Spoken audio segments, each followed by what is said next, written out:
So, my dear students, this is our lecture 14, lecture 13 solutions का। और lecture 12 में हमने कल देखा था कि कुछ प्रॉब्लम्स की हमने नॉर्मेलिटी पे, और आज जो हम लेक्चर 13 में डिस्कस करने जा रहे हैं, हम नॉर्मेलिटी को थोड़ा एक्सटेंड करेंगे विद सम मोर एक्सप्रेशंस। तो फर्स्ट एक्सप्रेशन जो है, तो फर्स्ट केस हम लेंगे डाइल्यूशन ऑफ कॉन्सेंट्रेटेड सोल्यूशन। अगर हमें कॉन्सेंट्रेटेड सोल्यूशन से डाइल्यूट सोल्यूशन बनाना होगा तो हम क्या कर रहे हैं, हम उसमें पानी डालेंगे यानी डाइल्यूशन करेंगे। देखिए, सपोज हमारे पास एक सोल्यूशन है, suppose we have a solution जिस सोल्यूशन की नॉर्मेलिटी है N1, suppose its normality is N1 and volume of this solution is V1। Clear? हमने क्या कर दिया, हमने इसमें थोड़ा डाइल्यूशन कर दिया, पानी डाल दिया। डाइल्यूशन करने से क्या हो जाएगा, इसकी नॉर्मेलिटी चेंज हो जाएगी, because normality means number of gram equivalents dissolve per litre of solution. तो इसकी नॉर्मेलिटी बनेगी N2 और volume of the solution will B V2। हमने इसमें पानी डाल दिया, डाइल्यूशन करने से इसकी नॉर्मेलिटी चेंज हो गई। तो देखिए, यहां पर अगर हम नॉर्मेलिटी देखेंगे N1 number of gram equivalents divided bye V1, और यहां पर अगर हम नॉर्मेलिटी कैलकुलेट करेंगे, sir that will be number of gram equivalents. हमने सॉल्यूट कुछ नहीं डाला एडिशनल, हमने सिर्फ पानी डाल दिया, इसमें सिर्फ डाइल्यूशन कर दिया। जितने ग्राम इक्विवेलेंट्स यहां थे उतने ही ग्राम इक्विवेलेंट्स यहां होंगे, बिकॉज हमने डाइल्यूशन किया। हमने सिर्फ इसमें पानी डाल दिया, डाइल्यूशन कर दिया, बाकी number of gram equivalents same रहेंगे। तो यहां देखिए, number of gram equivalents will be equal to N1V1, और यहां देखिए नंबर ऑफ ग्राम इक्विवेलेंट्स जो होंगे, यहां पर देखिए number normality will be number of gram equivalents divided by volume of solution, that is V2। So here number of gram equivalents will be equal to sir N2V2। तो यहां देखिए, अगर हम फर्स्ट और सेकंड को रिलेट करेंगे, यहां इनके लेफ्ट हैंड साइड इक्वल है, तो therefore we can calculate that N1V1 is equal to N2V2. Sir, what is this N1? N1 is initial normality. What is this V1? This is initial volume. What is N2? This is final normality. And what is V2? This is final volume. So in general आप कहेंगे N1V1 is equal to N2V2। देखिए, case first में normality ज्यादा थी, volume कम था, because देखिए normality is inversely proportional to volume. Volume increase हो जाएगा, नॉर्मेलिटी विल डिक्रीज, या सल्यूट इंक्रीज करने से नॉर्मेलिटी इंक्रीज हो जाएगी, लेकिन हमने सल्यूट की कंसंट्रेशन को कांस्टेंट रखा। तो यहां देखिए N1V1, दैट्स जहां पर नॉर्मेलिटी ज्यादा थी, वॉल्यूम कम था, यहां वॉल्यूम ज्यादा है, नॉर्मेलिटी कम है, तो ये N1V1 जो होगा it's equal to N2V2। In general आप लिख सकते हैं, तो केस फर्स्ट में आप इन जनरल लिखेंगे, sir NiVi that is equal to NFVF। So this is your general. जैसे मोलैरिटी में हमने देखा था MiVi is equal to MFVF, तो Ni जो है that is initial normality, initially जो नॉर्मेलिटी है सोल्यूशन की, इनिशियल नॉर्मेलिटी। और what is this Vi? This Vi is initial volume. And what is this NF? That is final normality. And what is this Ni? That's NF, and NF is final normality and VF is final volume। बिल्कुल हमने molarity में भी ऐसे ही आपको समझाया था, NiVi is equal to NFVF, जैसे molarity में था MiVi is equal to MFVF। Is this clear? So your case first is NiVi is equal to NFVF. You can say N1V1 is equal to N2V2 is equal to N3V3, और भी dilution आप कर सकते हैं। तो every time this N1V1 will be equal to N2V2। Is this clear? Let's take a problem so that कि ये concept clear हो जाए। 10 ml of concentrated sulfuric acid जिसकी मोलैरिटी है 18 molar, that is diluted to 1 litre, the normality of the final solution is. देखिए, हमारे पास initial जो कंसंट्रेशन है सल्फ्यूरिक एसिड की, दैट इज 18 मोलर। इसी के हमने 10 ml लिए और इसको डाइल्यूट किया टू 1 लीटर। अब हमें बताना होगा फाइनल नॉर्मेलिटी क्या है, लेकिन हमें मोलैरिटी दी है, हम मोलैरिटी को पहले नॉर्मेलिटी में कन्वर्ट करेंगे। आपको बताया, देखिए देखिए you know that sir normality by molarity जो होती है that is equal to N, और you can say sir normality is equal to N times molarity, because हमें मोलैरिटी दी है तो हमें नॉर्मेलिटी कैलकुलेट करनी होगी। तो इस मोलैरिटी को कन्वर्ट करेंगे हम नॉर्मेलिटी में। नॉर्मेलिटी होता है N times molarity. N means for acid this is basicity, for base this is acidity, for salt this is total positive charge on the cation। is this clear? हमने ये detail में किया है। तो देखिए यहां पर N जो है that is basicity means कितने प्रोटॉन्स देगा सल्फ्यूरिक एसिड। सल्फ्यूरिक एसिड जो है इट्स ए डाइप्रोटिक एसिड और डाइबेसिक एसिड, ये दो प्रोटॉन्स देता है। तो normality will be sir 2 multiplied by molarity है 18 that is equal to 36 normal. तो हमारे पास जो इनिशियल नॉर्मेलिटी है दैट इज 36 नॉर्मल। तो हम यूज करेंगे N1V1 is equal to N2V2। देखिए N1 कितना है, अब हमने कैलकुलेट किया है N1 कितना है sir that is equal to 36 normal. ये हुआ 18 मोलर, इनिशियल था 18 मोलर लेकिन in terms of normality it will be 36 normal. और V1 जो है सर इसके 10 ml हमने लिए हैं। इसके बाद देखिए N2 जो है ये हमें कैलकुलेट करना होगा, लेकिन V2 जो है V2 is final volume that is 1 litre. Principle of homogeneity कहता है, देखिए अगर यहां पर मिलीलीटर्स में लिया है तो यहां पर भी हम मिलीलीटर्स में ही लेंगे। So it will be 1 litre that is equal to 1000 ml। अब बहुत आसान है, हमें दिया है N1B, हमें दिया है V1, हमें दिया है V2, तो N2 हम कैलकुलेट करेंगे। सो देयरफॉर N2 जो होगा sir that will B N1V1 divided by V2। बहुत आसान। N1 कितना है सर 36 है, और V1 कितना है sir that is equal to 10 ml, और डिवाइड करेंगे V2 say that is equal 1000 ml। बहुत आसान। This and this will cancel out, it will B 0.36 normal। So the correct option will be option C, that is 0.36 normal। Is this clear? Now let's take case second। अब देखिए case second is mixing of solutions. अगर हमारे पास दो या दो से ज्यादा solutions हैं सेम सॉल्यूट के और हमने इनको मिक्स कर दिया, मिक्सिंग करने के बाद रिजल्टेंट सॉल्यूशन की नॉर्मेलिटी क्या आ जाएगी वो हम कैलकुलेट करेंगे। सपोज आपके पास सॉल्यूशन फर्स्ट है और इसकी नॉर्मेलिटी है N1 और इसका वॉल्यूम है V1। This is your solution first, solution first. और इसके बाद आपने दूसरा सॉल्यूशन लिया, सेम सॉल्यूट का सॉल्यूशन लिया, let it will B normality is N2 और इसका वॉल्यूम हमने V2 लिया। ये आपका सॉल्यूशन सेकंड है। सपोज आपने सॉल्यूशन फर्स्ट और solution second of same solute को मिक्स कर दिया, और मिक्स करने के बाद यहां पर जो रिजल्टेंट सॉल्यूशन आ जाएगा सो that will be called NR, और इसका जो वॉल्यूम होगा that will B V1 plus V2। Is this clear? तो इसका जो वॉल्यूम होगा, तो हमारे पास दो सॉल्यूशंस हैं। एक सॉल्यूशन की नॉर्मेलिटी है N1, वॉल्यूम है V1, दूसरे सॉल्यूशन की नॉर्मेलिटी है N2, वॉल्यूम है V2। हमने इनको मिक्स कर दिया। मिक्सिंग करने के बाद हमें बताना होगा कि रिजल्टेंट सॉल्यूशन की नॉर्मेलिटी क्या होगी। So that will be equal to, देखिए ये जो NR होता है into V1 plus V2, that is final solution की नॉर्मेलिटी, और फाइनल वॉल्यूम कितना है इसका V1 और इसका V2, दोनों के वॉल्यूम्स ऐड हुए, एड अप हुए volumes V1 plus V2। So that will be equal to sir N1V1 plus N2V2। So N1V1 plus N2V2 will be equal to NR into V1 plus V2, or you can say N1V1 plus N2V2, sir, that is equal to normality of resultant solution into final volume V1 plus V2। Is this clear? Or you can say this NR, that is normality of resultant solution, sir, that is equal to N1V1 plus N2V2 divided by V1 plus V2। Is this clear? So जैसे molarity में मैंने समझाया था आपको कि resultant molarity किसके बराबर होती है, जब हम दो या दो से ज्यादा सॉल्यूशंस ऑफ सेम सॉल्यूट के मिक्स करेंगे तो रिजल्टेंट नॉर्मेलिटी होगी N1V1 प्लस N2V2। अगर तीन सॉल्यूशंस होंगे N3V3 तो divided by the total volume of the resultant solution that is V1 plus V2। हमने सिर्फ दो सॉल्यूशंस लिए थे इसलिए V1 प्लस V2 डिनोमिनेटर में आ जाएगा।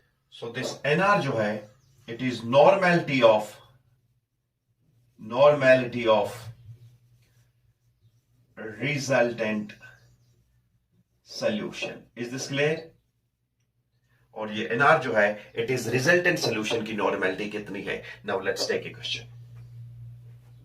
हमारे पास जो क्वेश्चन है that is 50 ml of one normal HCl solution is mixed with 50 ml of two normal HCl solution। हमारे पास दो सॉल्यूशंस है, एक की नॉर्मलिटी है 1 नॉर्मल और दूसरे सॉल्यूशन की नॉर्मलिटी है 2 नॉर्मल। हमने इनके इक्वल वॉल्यूम्स लिए 50 ml 50 ml। हम डिफरेंट वॉल्यूम्स भी ले सकते हैं और हमें देखना होगा रिजल्टेंट नॉर्मलिटी क्या होगी, नॉर्मलिटी ऑफ रिजल्टेंट सॉल्यूशन क्या होगा। आपको पता है, देखिए सर NR जो है that is normality of resultant solution that is N1V1 initial normality initial volume that is final normality final volume divided by V1 plus V2। so resultant normality जो होगी of resultant solution, normality of resultant solution will be normality of initial solution volume of initial solution plus normality of second solution volume of not initial solution। ये solution first की normality है volume है V1, ये solution second की normality है volume है V2 और divided by total volume। तो देखिए initial normality क्या है N1, so that is 1 normal, इसके हमने 50 ml लिए और इसके बाद देखिए सेकेंड सोल्यूशन की नॉर्मेलिटी जो है दैट इज 2 और इसके भी हमने 50 ml लिए और डिवाइड करना होगा 50 प्लस 50, टोटल हमारे पास 100 ml का सोल्यूशन बन गया। रिजल्टेंट सोल्यूशन जिसका वॉल्यूम है, रिजल्टेंट सोल्यूशन का जो फाइनल वॉल्यूम होगा that will B 100 ml, so it will B 50 plus 100 divided by 100, so that is equal to 150 divided by 100 and that is equal to that's 1.5 normal। so option A is the correct option, that is normality of final solution will be 1.5 normal। is this clear? now let's take case third। अब देखिए case third में हम chemical reactions acid base neutralisation reaction की हम normality acid की निकाल सकते हैं, बेस की नॉर्मेलिटी, एसिड का वॉल्यूम, बेस का वॉल्यूम निकाल सकते हैं। जैसे मैंने मोलैरिटी में आपको समझाया था, जब हम मोलैरिटी में एसिड बेस रिएक्शंस को एनालाइज करते हैं तो वहां पर डाइल्यूशन लॉ अप्लाई करने से पहले M1V1 is equal to M2V2 नहीं, हमने देखा कि M1V1 divided by N1 means जब हम डाइल्यूशन लॉ अप्लाई करते हैं तब हमें कॉरस्पॉन्डिंग मोलैरिटीज और वॉल्यूम्स को स्टोइकोमेट्रिक कोएफिशिएंट से डिवाइड करना पड़ता है। लेकिन यहां देखिए, अगर हम इस रिएक्टेंट ए की नॉर्मेलिटी मान लेते हैं N1, इसका वॉल्यूम है V1 और अगर हम इस रिएक्टेंट बी की नॉर्मेलिटी मान लेते हैं N2 और इसका वॉल्यूम है V2, तब क्या N1V1 is equal to N2V2? हां, मैंने कहा जब हम नॉर्मेलिटी की बात करते हैं तो हमेशा रिएक्टेंट्स जो है they react in the ratio of their chemical equivalents, यानी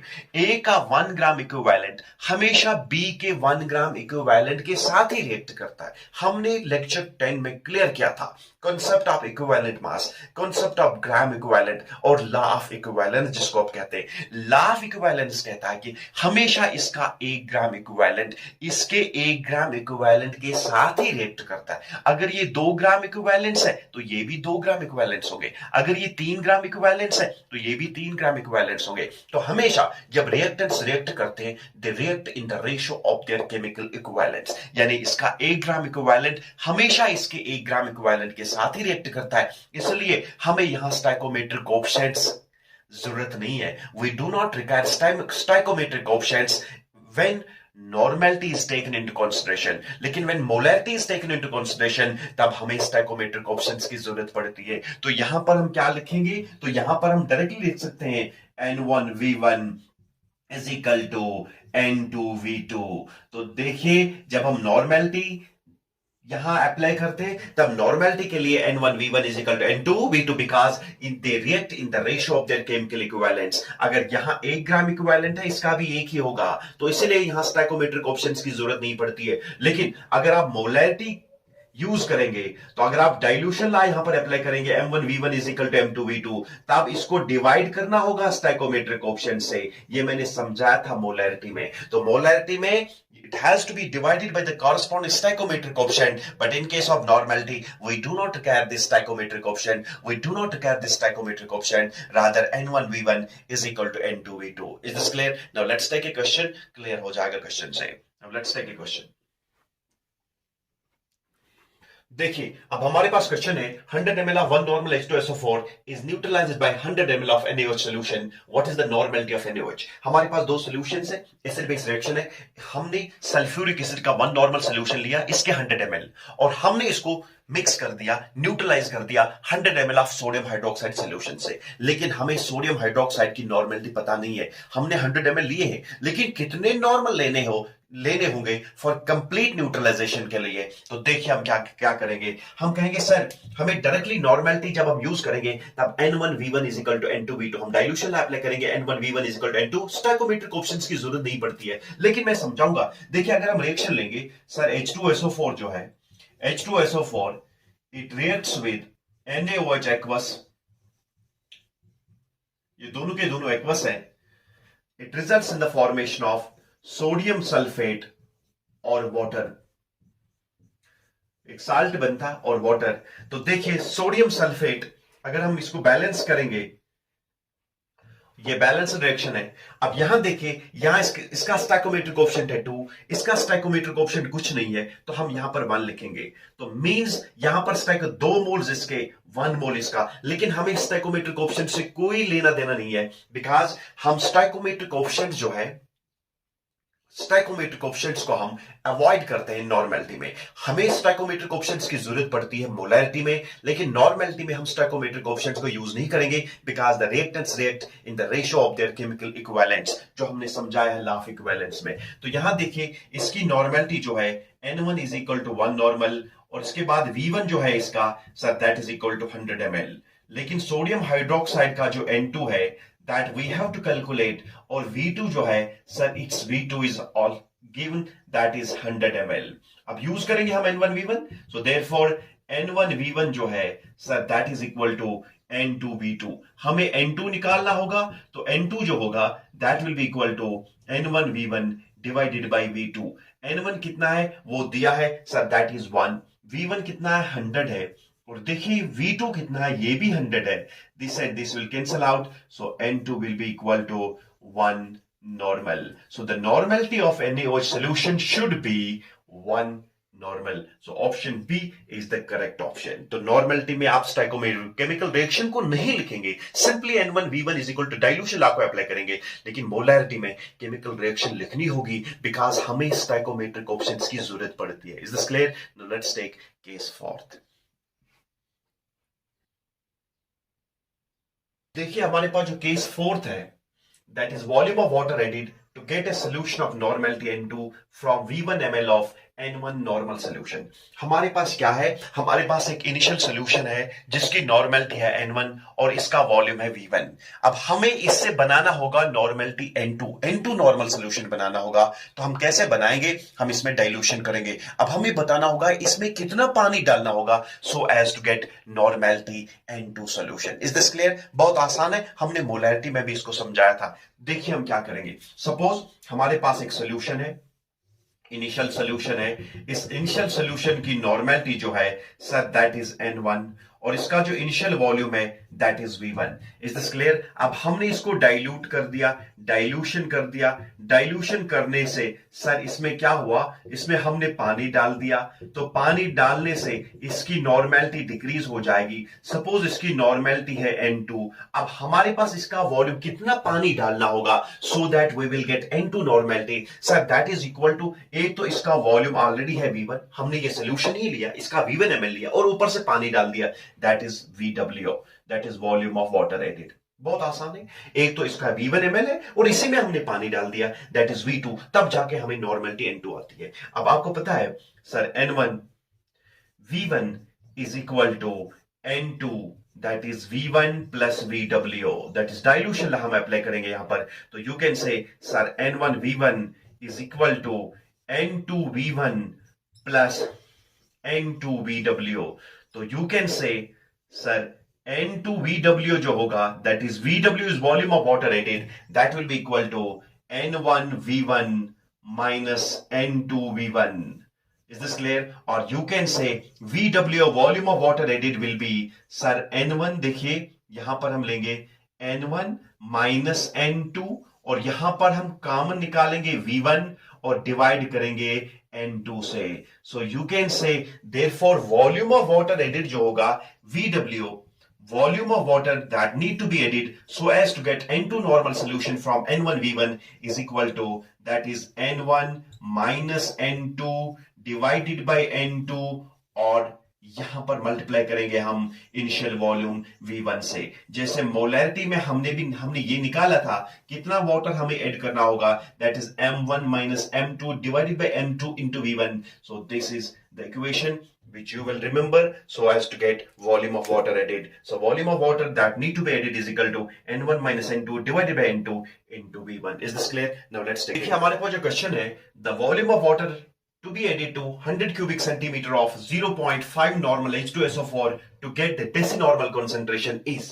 देखिए हमारे पास सोल्यूशन दिया है जिसकी नॉर्मलिटी है 0.5 नॉर्मल, और इसके हमने 100 क्यूबिक सेंटीमीटर यानी 100 ml लिए. अब क्या करना होगा, इसमें पानी डालना होगा so that हमारे पास जो सोल्यूशन बनेगा that will be decinormal concentration. मैंने कल बताया था अगर एक होगा this is called normal solution, normal, और अगर 1/2 होगा that is called semi normal, और अगर 1/10 होगा दैट इज कॉल्ड डेसिनॉर्मल. तो हमें क्या बनाना है, डेसिनॉर्मल. और अगर 1/100 होगा so that is equal to centinormal solution, centinormal. और अगर 1/1000 होगा that is called milli normal, milli normal solution. Is this clear? ये हमने कल भी डिस्कस किया था. हमें बताना होगा, हमें 0.5 से 0.1 बनाना होगा डेसिनॉर्मल सॉल्यूशन. Is this clear? तो मींस हमें कितना पानी डालना होगा. अभी हमने कहा, देखिए सॉल्यूशन हम लेंगे, अभी मैंने समझाया volume of water that need to be added that is equal to sir N1 minus N2 divided by N2 और मल्टीप्लाई करेंगे V1 से. N1 is initial normality, N2 is final normality, N2 is final normality and V1 is the initial volume. वो कितना है देखिए, initial normality कितनी है sir 0.5, final normality कितनी है सर डेसिनॉर्मल. डेसिनॉर्मल देखिए, डेसिनॉर्मल means 1/10 normal, that is 0.1 normal. Decinormal means 0.1 normal, so N2 will be 0.1 और डिवाइड करना होगा 0.1 से, और V1 जो है that is equal to 100 cubic centimeter, और you can say it is 100 ml. तो देखिए that will be 0.4, that will be 0.1 multiplied by 100, that is 4/1 multiplied by 100, that is equal to 400 cubic centimeter, और जिसको आप कहते हैं 400 ml. So the option will be option A is the correct option. Is this clear? Now let's quickly take case 5th.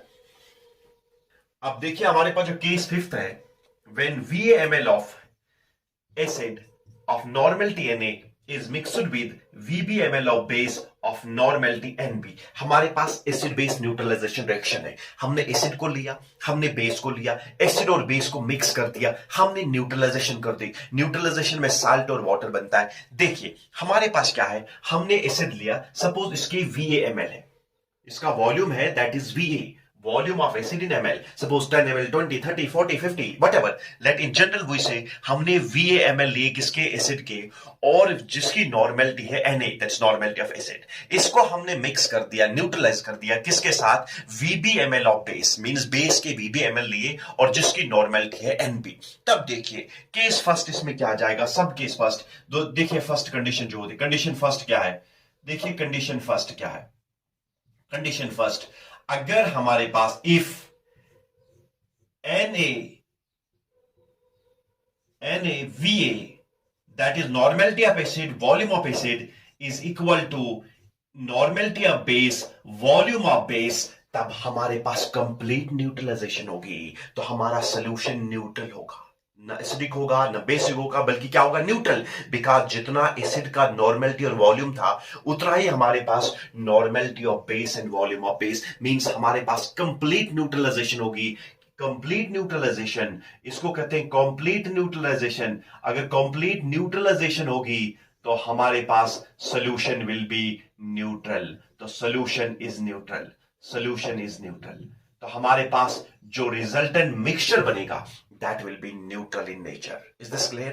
Because हमारे पास complete neutralization होगी. लेकिन condition second देखिए, condition second, condition second, condition second, अगर हमारे पास normality of acid, ऐसे लिखेंगे, normality of acid, volume of acid is greater than normality of base, volume of base. हमने एसिड को बेस के साथ मिला दिया, न्यूट्रलाइजेशन कर दी, लेकिन यहां पर जो रिजल्टेंट मिक्सचर बनता है उसमें एसिड की कॉन्सेंट्रेशन ज्यादा थी, नॉर्मेलिटी ऑफ एसिड और वॉल्यूम ऑफ एसिड ज्यादा था। Normality into volume of acid is more than normality of base, volume of base.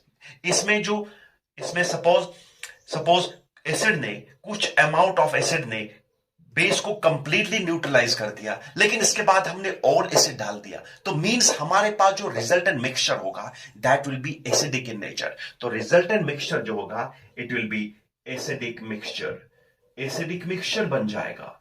तो अगर ये एसिडिक मिक्सचर है बिकॉज यहां एसिड ज्यादा है base as compare to base, तो resultant mixture will be acidic. तब उस एसिडिक मिक्सचर की नॉर्मेलिटी कितनी होगी? सो नॉर्मेलिटी जो होगी, सो नॉर्मेलिटी ऑफ